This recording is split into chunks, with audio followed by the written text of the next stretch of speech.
In this lesson, we are going to flex our programming skills. This is the place where you will test your knowledge. Of course, you're gonna make mistakes, but you're also gonna learn from them and get a better understanding of coding. I will give you a series of challenges which you will complete on your own. Once you're done, you may check the solutions.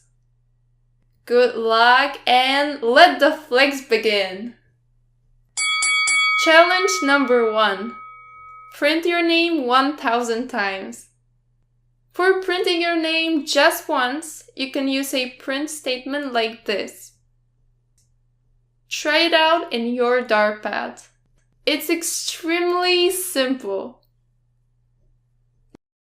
Now, how would you print your name 1000 times? Pause the video and find the solution. We talked about it during our last lesson. Okay, the solution is to use a for loop. That is, for int I equals 1, run I till 1000, and increase by 1 after every iteration. We didn't use curly brackets here as there is only one line after the loop which we need to iterate. Let's run it and you will find out that your name is printed 1000 times on the console. So, as you can see, the list is very long. Challenge number 2. Add two numbers, then divide them by 10 and multiply them by 100. Pause the video and try to solve it. Now, here's the solution. I created two variables at first, the integer a and the integer b.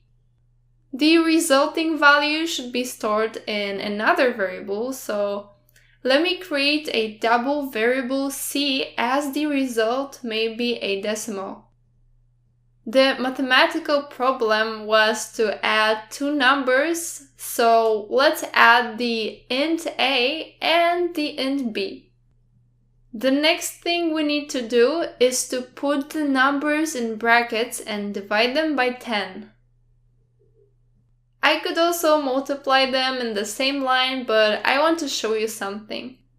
Write c equals c multiplied by 100.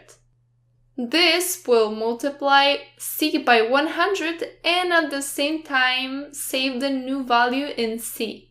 Now let's print it out. Challenge number 3.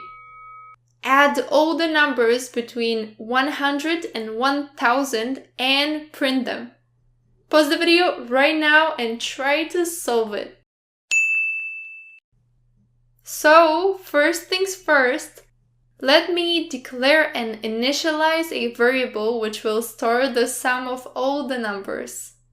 Start the for loop with 100 and end it with 1000 that is greater than or equals I. Don't forget about putting I++ at the end. Now over here, put a plus I.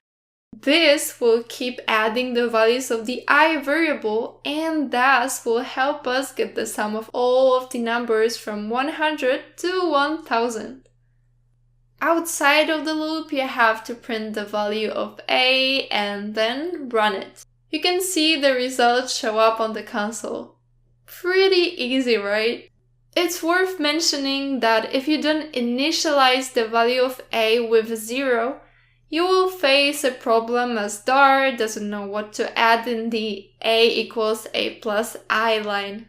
So remember, make sure to initialize the value accordingly. Challenge number 4. Convert an integer variable to string and print the length of it. Pause the video and try to solve it. So let me initialize an integer variable with 32. Then I am going to create a string variable b.